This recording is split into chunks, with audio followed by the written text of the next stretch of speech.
PM Punia जी, सचिन पायलट जी, भूपेंद्र हुड्डा जी, विक्रम भाटी जी, समीर भाटी जी, भाइयों बहनों, युवाओं, आप सबका यहाँ बहुत बहुत स्वागत। दूर दूर से आप आए, अपना कीमती समय आपने मुझे दिया, इसके लिए मैं बहुत आभारी हूँ। नमस्कार।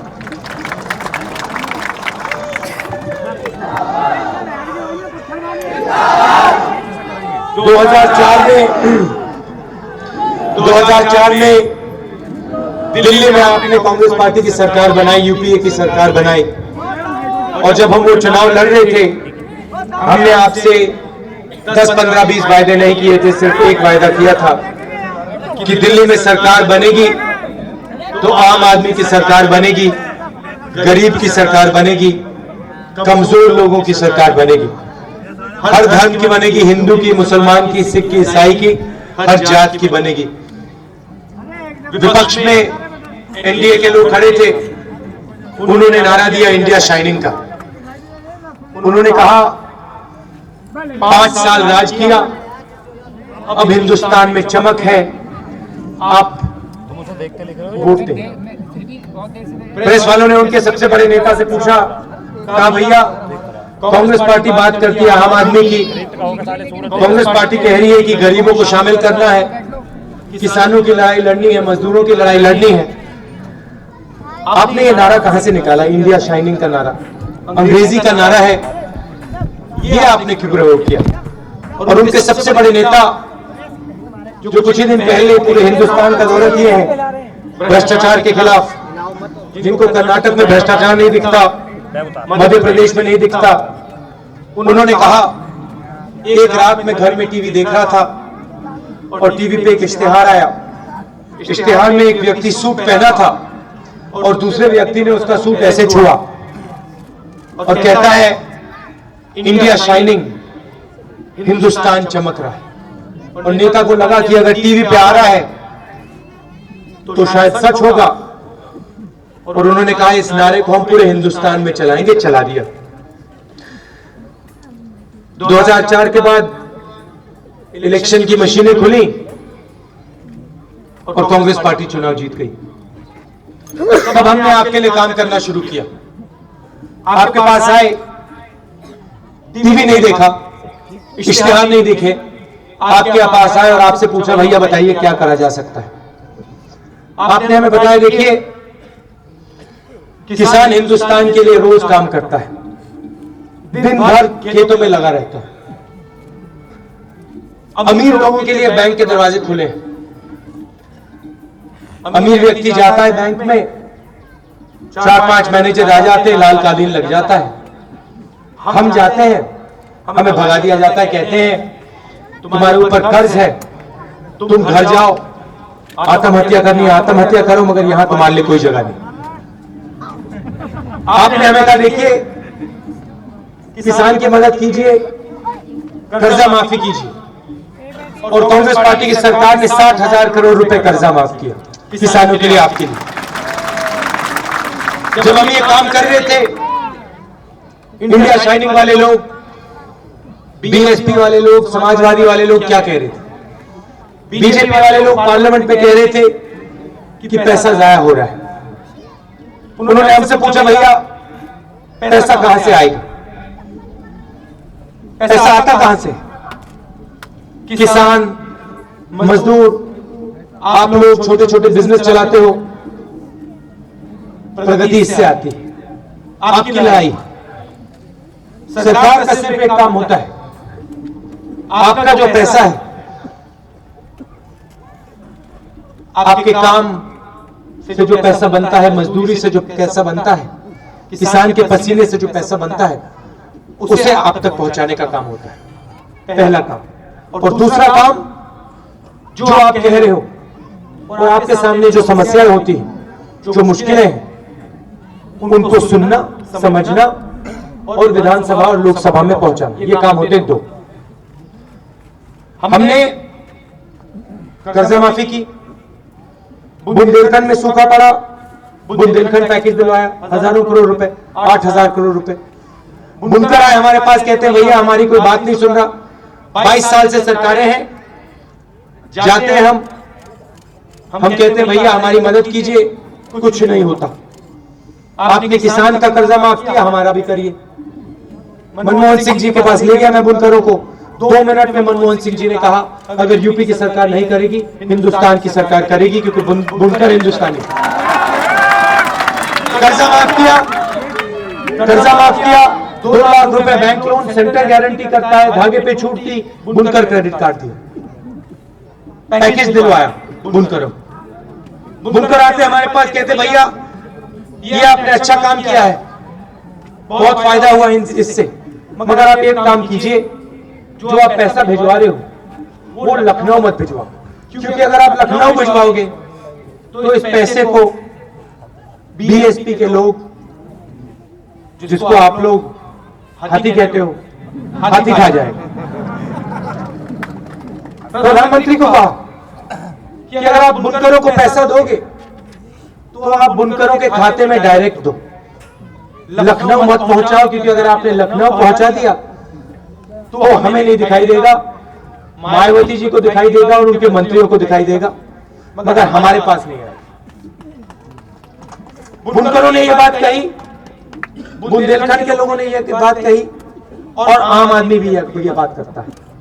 किसी से भी पूछ लो उत्तर प्रदेश में सरकार ने आपके लिए क्या किया पिछले 22 सालों में, यूपी की जनता, यूपी का युवा आपको बताएगा सिर्फ एक काम किया है, हमारे से हमारा पैसा चोरी किया है। इस काम में ये बहुत अच्छे हैं, जबरदस्त तरीके से करते हैं। सड़क की बात करो, स्वास्थ्य की बात करो, शिक्षा की बात करो, रोजगार की बात करो, कुछ नहीं किया। युवा है जो यहां खड़ा है आज, आप जाते हो महाराष्ट्र, जाते हो हरियाणा, पंजाब, दिल्ली, केरल तक पहुंच जाते हो रोजगार ढूंढने। गोरखपुर से मैं बंबई गया ट्रेन पे 3rd क्लास में, वहां सब मजदूर बैठे हुए थे, कोई बंबई जा रहा है, कोई बेंगलोर जा रहा है, और उनसे पूछो भैया आप क्यों जाते हो, सब के सब आपको बताएंगे कि युवा को उत्तर प्रदेश में रोजगार नहीं मिल सकता। और यही हालत यहां है, जो यहां कंपनी पलायन करके गुड़गांव पहुंच गई।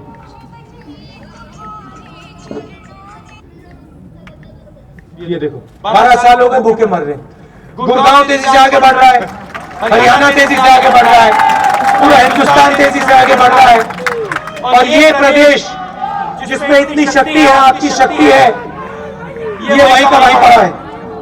यहाँ क्या होता है, किसान अगर आपका हक मांगता है, उसकी खाद नेपाल में बेची जाती है, उसकी जमीन उससे छीनकर बिल्डरों को दी जाती है। और जब वो सवाल उठाता है, पूछता है भैया ये क्या हुआ, तो भट्टा परसौल में टप्पल में उस पर गोली बरसाई जाती है। और जब मैं वहां जाता हूं तो मायावती जी कहती है, मुलायम सिंह यादव जी कहते हैं राहुल गांधी नाटक करता है, राहुल गांधी पागल हो गया है, भट्टा परसौल में कुछ नहीं हुआ। मुलायम सिंह यादव जी कहते हैं कि मैं मुसलमानों का नेता। 22 सालों में उन्होंने आपके लिए क्या किया मुझे बताओ। मुसलमान भाई यहां खड़े हैं, आप बताइए क्या किया, कुछ किया, एक चीज की होगी। नहीं, मैं आपको बताता हूं, मैं आपको बताता हूं क्या किया है, मैं आपको बताता हूं क्या किया है। जिस प्रकार से आपको मुसलमान युवा को विकास में शामिल होना चाहिए, नहीं किया, आपको डरा के रखा है और आपको पीछे रखा है। हमने सच्चर कमीशन बैठाया दिल्ली में, पहली बार सच्चर ने कहा कि मुसलमान युवा, मुसलमान भाई और बहन विकास में नहीं शामिल हुए। लाखों स्कॉलरशिप हम दिलवाते हैं, केरला पहुंच जाती है, 2-3 हजार किलोमीटर दूर है दिल्ली से, मगर वहां पहुंच जाती। उत्तर प्रदेश दादरी तक नहीं पहुंचती, लखनऊ जाती है, उसका पैसा गायब हो जाता है।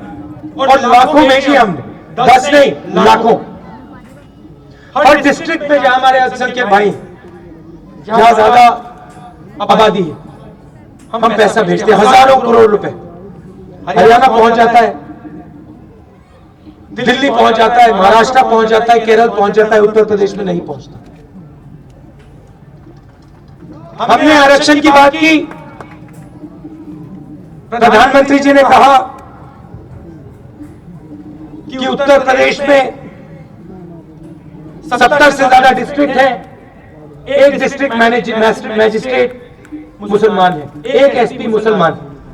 प्रधानमंत्री ने कहा हम इस बात को बदलना चाहते हैं, आरक्षण करवाया। 3 बार मुलायम सिंह यादव जी मुख्यमंत्री थे, 4 बार मायावती जी मुख्यमंत्री थे, एक शब्द नहीं कहा इसके बारे में। प्रेस वालों ने मुलायम सिंह यादव जी से, मायावती जी से पूछा कि आरक्षण के बारे में क्या सोचते हो, सन्नाटा छा गया था जैसे अभी छाया हुआ है, एक शब्द नहीं कहा। रशीद मसूद जी ने मुलायम सिंह यादव जी से पूछा, वो उनकी पार्टी में थे, उनसे पूछा भैया आरक्षण के बारे में कुछ कीजिए। मुलायम सिंह यादव जी ने पकड़ के उनको बाहर फेंक दिया, आज वो हमारी पार्टी में। और जब हमने काम किया, मनमोहन सिंह जी ने कहा आरक्षण होगा, पूरे हिंदुस्तान में होगा, मुसलमान भाई बहन जुड़ेंगे विकास में, तो एकदम मुलायम सिंह यादव जी खड़े होते हैं और कहते हैं अगर मैं होता तो मैं ज्यादा करता। आप 3 बार थे, तब क्या किया आपने? मायावती बोलती है मैंने चिट्ठी लिख दी, आप मुख्यमंत्री हैं, पोस्ट कार्ड लिखने से कुछ नहीं होता, कर दीजिए, यहां पे आपके हाथ में है, कलम है, एक दस्तखत मारिए हो जाएगा। मगर नहीं, चिट्ठी लिखी मैंने। सच्चाई ये है कि ये नहीं करना चाहते और नहीं करेंगे, क्योंकि ये आपको तोड़ना चाहते हैं, जोड़ना नहीं चाहते। ये हिंदुस्तान में मुसलमान को, हिंदू को, सिख को अलग देखना चाहते हैं, हर जात को अलग देखना चाहते हैं, क्योंकि इससे इनको फायदा होता है और नुकसान आपको होता है। जिस भी प्रदेश में जनता एक साथ खड़ी है, वो प्रदेश आगे बढ़ता है। हरियाणा देख लो, दिल्ली देख लो, केरल देख लो, आंध्र देख लो, असम देख लो, मिजोरम, मणिपुर देख लो, जो हमारी सरकार है, महाराष्ट्र देख लो। हम जोड़ते हैं लोगों को, विकास की बात करते हैं और सबको पकड़ के आगे ले जाते हैं एक साथ। आप में बहुत शक्ति है, वो शक्ति जाया हो रही है। 22 सालों से शक्ति जाया हो रही है, नुकसान आपका हो रहा है, राजनेताओं का नहीं। वो आपके पास आते हैं, 2-3 वायदे कर जाते हैं, बिजली दे दूंगा, पानी दे दूंगा, स्वास्थ्य दे दूंगा, ये कर दूंगा, वो कर दूंगा, कुछ नहीं देने वाले। खोखले वायदे हैं, 22 साल से कर रहे हैं, जो पिछले 22 सालों में हुआ है वही करके दिखाएंगे। हम प्रदेश को बदलते हैं, जहां भी हमारी सरकारें हैं, हमने प्रदेश को बदल के दिखाया। हम यहाँ उत्तर प्रदेश को बदलने आए हैं, वायदे करने नहीं आए और आपकी लड़ाई लड़ने आए। किसान की लड़ाई, मजदूर की लड़ाई, आम युवा की लड़ाई। और मैं यहां से हटने वाला नहीं हूं जब तक उत्तर प्रदेश अपने पैरों पे नहीं खड़ा हो। जब उत्तर प्रदेश अपने विकास के लिए लड़ना नहीं शुरू करेगा, तब तक राहुल गांधी आपको खेतों में, सड़कों पे, गांव में दिखाई देगा। आप दूर दूर से आए, इसके लिए मैं बहुत आभारी हूं। बहुत प्यार से आपने मेरी बात सुनी, मेरे ऊपर भरोसा किया, इसके लिए बहुत बहुत धन्यवाद। नमस्कार, जय हिंद।